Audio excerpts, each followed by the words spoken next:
आज हम NCERT class 9th का चैप्टर नंबर 6 का कॉन्सेप्ट समझेंगे जो लाइंस एंड एंगल्स पे बेस है। तो कुछ भी समझने से पहले लाइंस एंड एंगल्स की टर्म्स एंड डेफिनेशंस समझते हैं। लाइंस पे आ जाइए। लाइन क्या होता है? देखिए, दो पॉइंट मिलके जब जुड़ते हैं तो एक लाइन बनती है। लाइन वो टर्म है जिसका यहाँ भी कोई एंड नहीं है और यहाँ भी कोई एंड नहीं है। हमेशा लाइन जो है वो दोनों तरफ एरो लिख के बताते हैं ताकि ये पता रहे कि दोनों तरफ इसके एंड्स नहीं हैं, तो इसको बोलते हैं लाइन। अब इसी लाइन से अगर हम कोई पार्ट ले लें, ये और ये, मान लीजिए ये पॉइंट है ए और ये है बी, तो ये ए बी जो है वो एक लाइन का पार्ट है, इसलिए इसको हम बोलेंगे लाइन सेगमेंट। तो इसको हम सेम ऐसे ही डिनोट करेंगे और ए और बी लिखेंगे। इसको बोलते हैं हम लाइन सेगमेंट। लाइन सेगमेंट को, एक लाइन को हम जनरली ऐसे डिनोट करते हैं। लाइन सेगमेंट को हम डिनोट करेंगे ऐसे। यहाँ हमने बता दिया कि ये एक टूटा हुआ पार्ट है, ठीक है। अब एक और टर्म आती है लाइन और लाइन सेगमेंट के अलावा, एक ऐसा लाइन जिसका एक तो एंड पॉइंट हो लेकिन दूसरा ना हो, तो ऐसी लाइन को बोलते हैं हम रे, जो एक तरफ से तो कंटिन्यूस चल रही हो, एक तरफ उसका एक एंड पॉइंट हो। रे को हमेशा डिनोट करते हैं A be with one arrow. Okay. अब ये अगर एक लाइन है और इस लाइन में ये दो पॉइंट्स हैं, क्योंकि ये एक स्ट्रेट लाइन में दो पॉइंट्स हैं, इसलिए इन पॉइंट्स को क्या बोलेंगे? कोलिनियर पॉइंट्स, क्योंकि एक लीनियर लाइन में है। अगर मान लीजिए ये लाइन है, एक पॉइंट है ये ए, एक है ये बी, एक है ये सी, तो क्योंकि ये एक लाइन में नहीं है इसलिए ऐसे पॉइंट को बोलेंगे नॉन कोलिनियर पॉइंट्स। ये आपने पहली क्लास में भी पढ़ा हुआ है। अब एंगल्स क्या हुआ?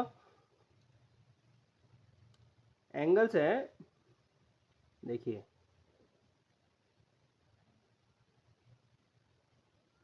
ये एक एंड पॉइंट है, इससे एक रे निकली रे, ये है ओ और ये है ए, तो इसको हम ओ ए रे डिनोट करेंगे। ये दूसरी रे निकली ओ बी रे। जब दो रेज एक कॉमन एंड पॉइंट से निकलती हैं तो उनके बीच में जो सस्पेंशन होता है उसको एंगल बोलते हैं।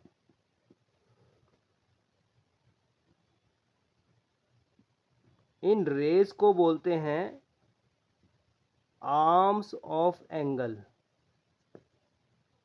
और इस एंड पॉइंट को बोलते हैं वर्टेक्स, ठीक है।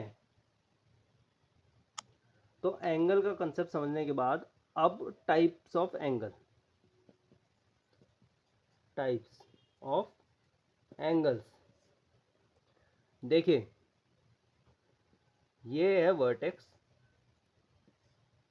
ये दो आर्म्स हो गई, ये एंगल हो गई ओ ए बी। अच्छा, एंगल का नॉमेनक्लेचर कैसे करते हैं, इसको डिनोट कैसे करते हैं? कोई एक डायरेक्शन से बीच में वर्टेक्स आएगा हमेशा, A O B, angle A O B, या आप लिख सकते हो angle B O A, B O A, same बात है, ठीक है। तो अगर एंगल ए ओ बी 0 से तो बड़ा हुआ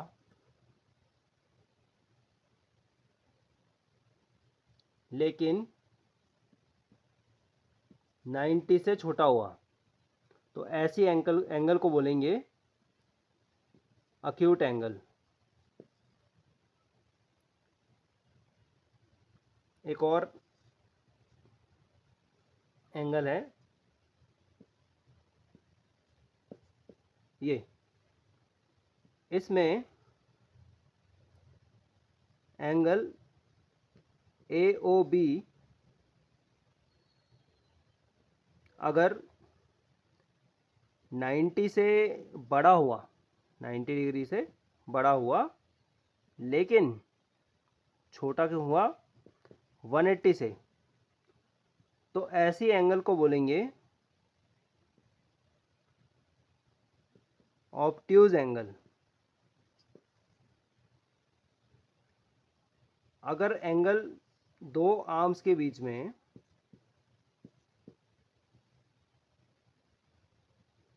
यहां बताते हैं, अगर दो आर्म्स के बीच में एंगल 90 डिग्री का बन रहा है, तो ऐसी एंगल को बोलेंगे राइट एंगल। अब ये अगर वर्टेक्स है, ये एक रे है OA और एक रे है OB, अगर एंगल कुछ ऐसा बना है कि 180 डिग्री है, तो इसको बोलेंगे स्ट्रेट एंगल। ठीक है। अगर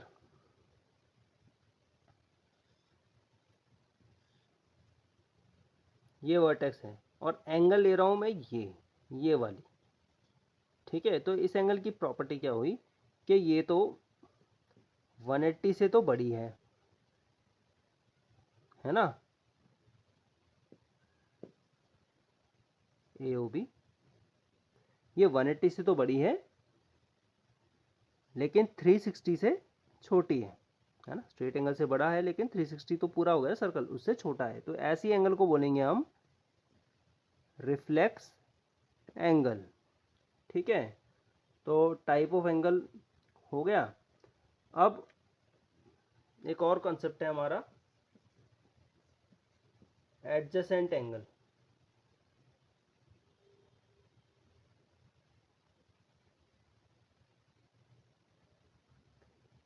एडजेसेंट एंगल क्या हुआ,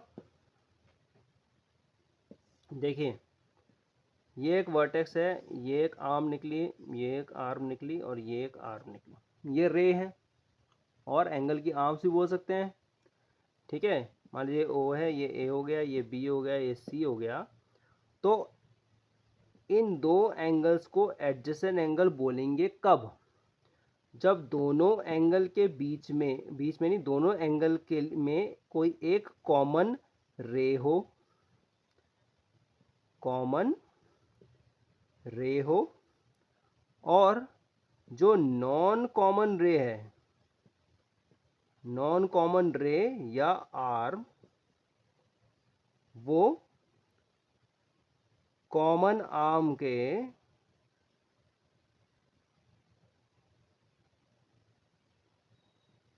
ऑपोजिट हो या नॉट ऑन सेम साइड,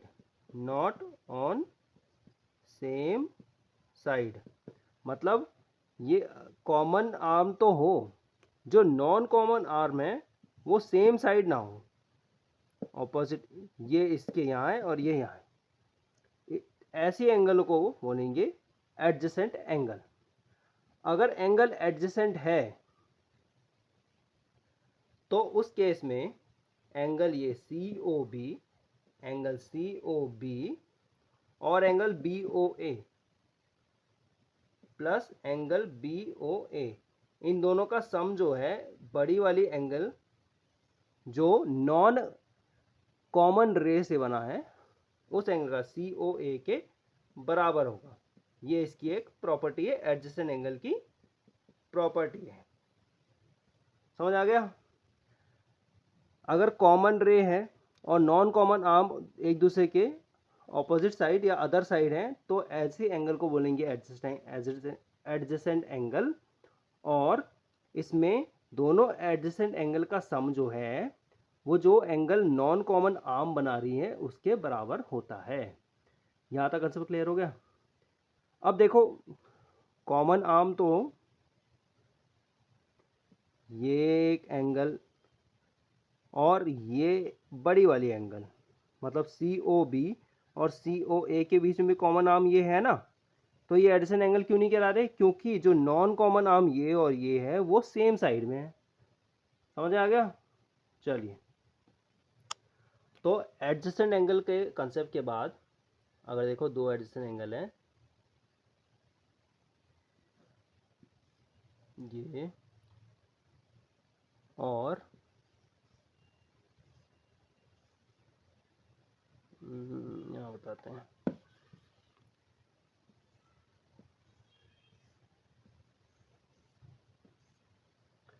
दो एडजेसेंट एंगल हैं, अगर एडजेसेंट एंगल का सम 180 के बराबर हुआ तो ऐसी एडजेसेंट एंगल को बोलेंगे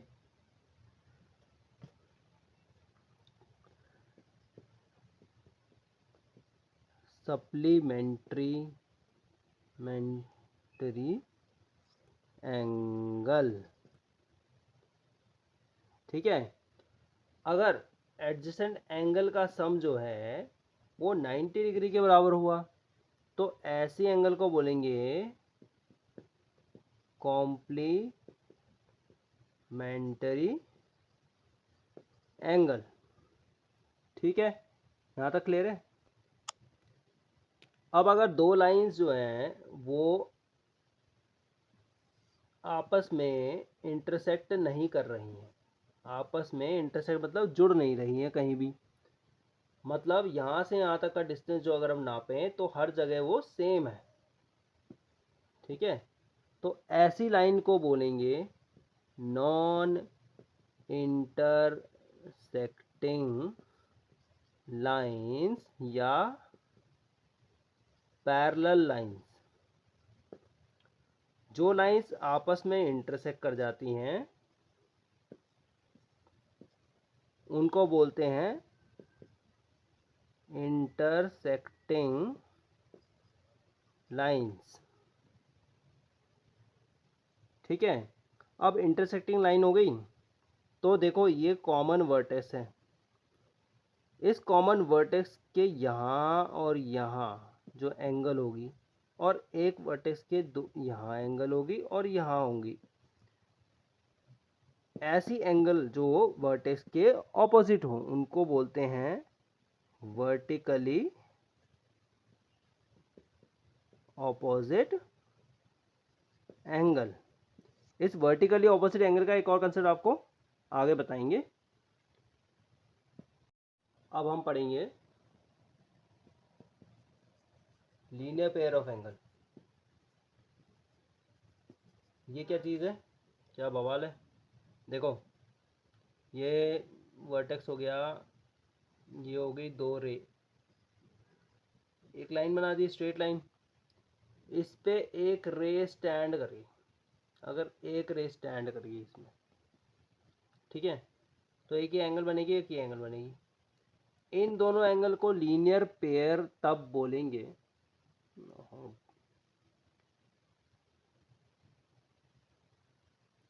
इन दोनों एंगल को लीनियर पेयर तब बोलेंगे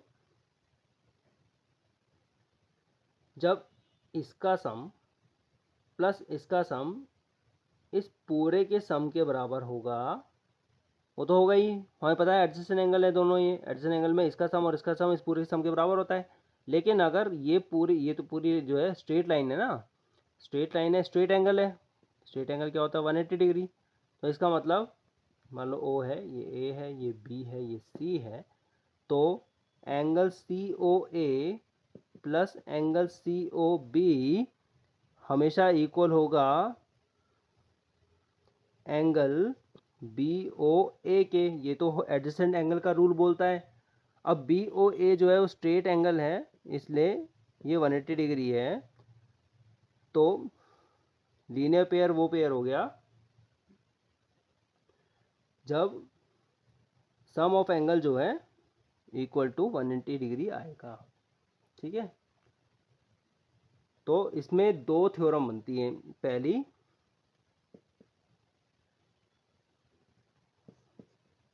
कि इफ अ रे stands on a line, a ray stands on a line, then sum of adjacent angle is equal to 180 degree. और इसका उल्टा कि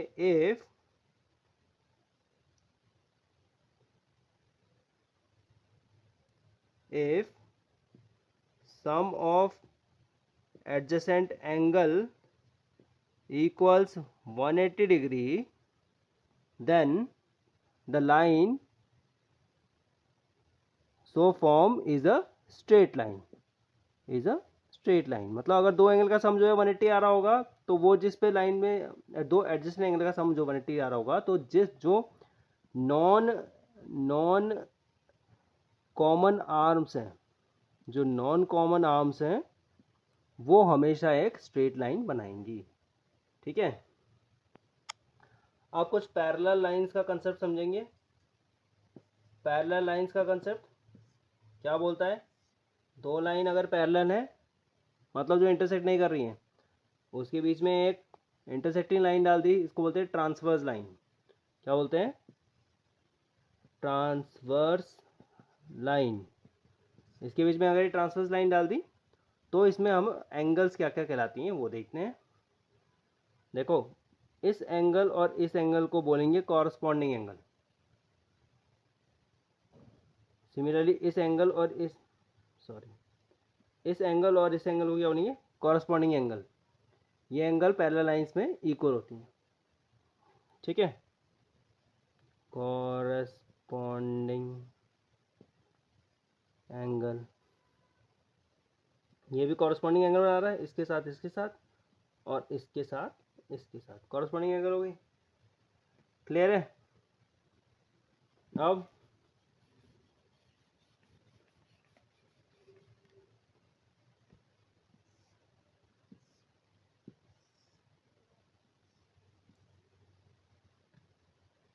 ये एंगल और ये एंगल बोलते हैं इंटीरियर ऑपोजिट एंगल।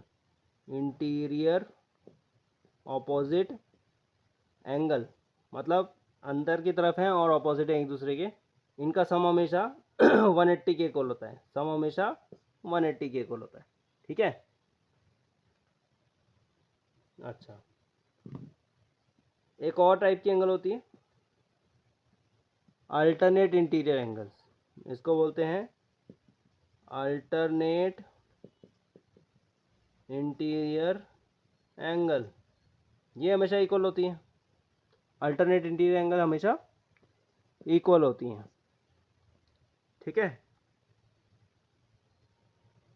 पहला इनका कॉन्सेप्ट हो गया। अब एक कॉन्सेप्ट हम समझना है वर्टिकली ऑपोजिट एंगल का। चलिए उसको देखते हैं। अब हम पढ़ेंगे वर्टिकली ऑपोजिट एंगल के बारे में। ठीक है, हमने होता क्या है तो बता दिया था कि अगर दो लाइन इंटरसेक्ट करती हैं तो वो वर्टेक्स की ऑपोजिट जो एंगल होती हैं उनको वर्टिकली ऑपोजिट एंगल बोलते हैं। ठीक है, मान लीजिए ये वर्टेक्स है ओ, ए बी एक लाइन है, सी डी एक लाइन है। तो यहाँ पर देखो वर्टिकली ऑपोजिट। अब थ्योरम क्या बोलती है? थ्योरम बोलती है कि vertically opposite angle are equal. Vertically opposite angles are equal. ठीक है, अब ये प्रूव कैसे करेंगे? हमने एक कंसेप्ट पढ़ा है कि लीनियर एंगल, लीनियर जो एंगल होती है, लीनियर पेयर है ना, angle adjacent angle, adjacent angle which adjacent angle on linear pair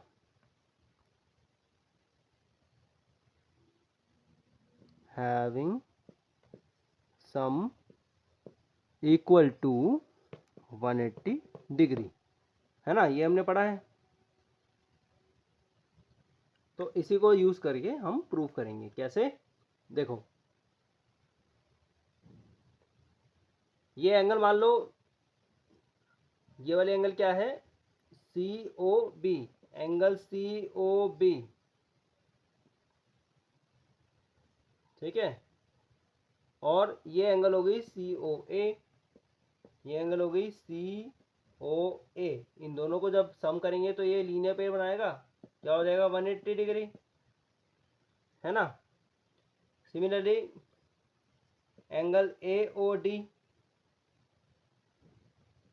plus angle BOD, ये भी एंगल BOD, ये भी लीनियर पेयर बनाएगा, 180 के बराबर हो जाएगा।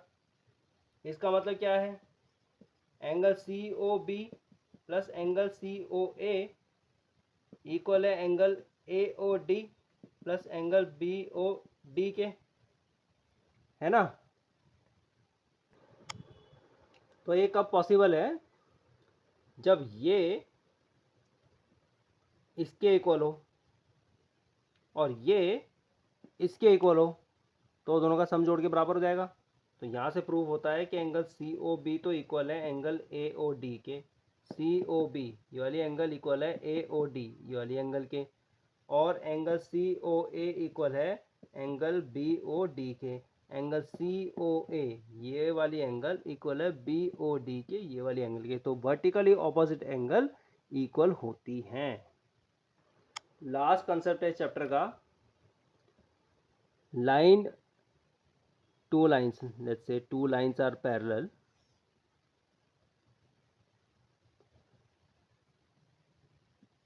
मान लो ये लाइन है L, ये है M, ये है N। तो L पैरेलल है M के, L पैरेलल है M के, और N पैरेलल है M के, N पैरेलल है M के। मतलब ये दोनों लाइन एक कॉमन लाइन के पैरेलल हैं, तो ये लाइन आपस में भी पैरेलल होंगी। ये एक थ्योरम है, line parallel to a same line are parallel to, lines parallel to a same line are parallel to each other. इसको प्रूव कैसे करेंगे, ये एक ट्रांसवर्स है, ठीक है। हमें पता है पैरेलल लाइन में अल्टरनेट इंटीरियर एंगल इक्वल होती है, कॉरस्पॉन्डिंग एंगल इक्वल होती है, ठीक है। तो अगर ये इसके पैरेलल है तो इसमें ये एंगल, एंगल 1 इस एंगल 2 के बराबर होगा, एंगल 1 इक्वल टू एंगल 2 होगा अगर ये पैरेलल है। क्यों, हमें पता है ये है कॉरस्पॉन्डिंग एंगल,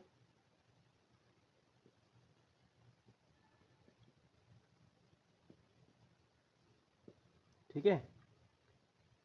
फिर हमें क्या बोला है कि n जो है m के पैरेलल है, तो इसका मतलब 1 जो है वो 3 के इक्वल होगा, एंगल 1 इक्वल होगा एंगल 3 के। क्यों, same corresponding angles, corresponding angles.